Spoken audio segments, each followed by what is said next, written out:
Welcome to the CRE Report. I want to remind you tomorrow, big vote here in the state of California on SB 709. This is the Senate bill that actually wants to cap rental rates on self-storage. I know many of you out there thinking, wait a second, what? Self-storage is optional and it's a 30-day contract. How are you going to cap rates? I know, but that's what's being proposed. The vote's tomorrow in the Senate Judiciary Committee.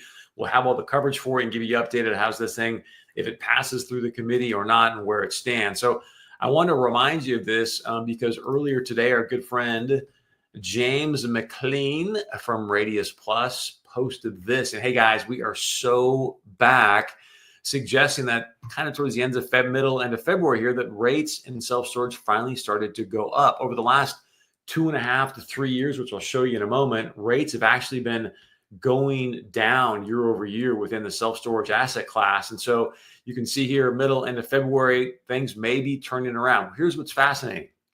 Our other good friend, by the way, if you're not following James, follow him on LinkedIn. Armand here, you can see, follow him as well, does a great job educating people about what's happening within the self-storage asset class. Posted this: California's rent control bill was proposed on February 21st, 2025.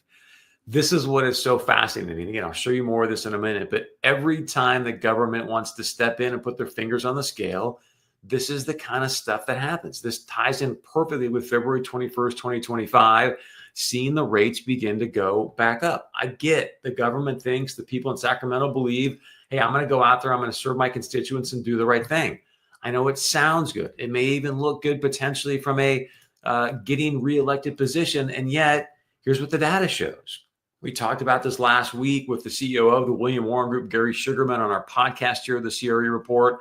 But you can see here, this is what the data bears out since June of 2021. So for what, the last almost 3.5 years, when you let the free market do what the free market does, in other words, add supply, there's not as much housing movement.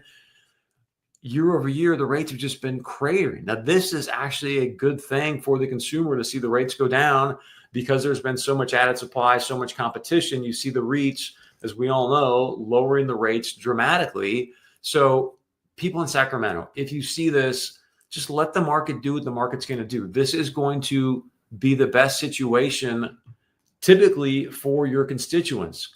I think one thing that's really, really important to note is when I talked to Gary Sugarman, he said, hey, Chris, this whole idea about capping rental rates came from one constituent complaint that has now instigated SB 709. So as we all know, let the free market do what the free market do, and it's going to be the best for everybody involved. The reason I think this is so important as well, and I want to share this with you, this is a data piece from the California Self-Storage Association. If it's true that SB 709 is the result of one complaint from one constituent, I've met a lot of politicians in my day. I've never met a politician that's willing to risk. Now, if this were to pass, the California Self-Storage Association is suggesting these data points here, the one I really want to focus on. I've never met a politician that is willing to forego $61 million annually for school funding because of one constituent complaint.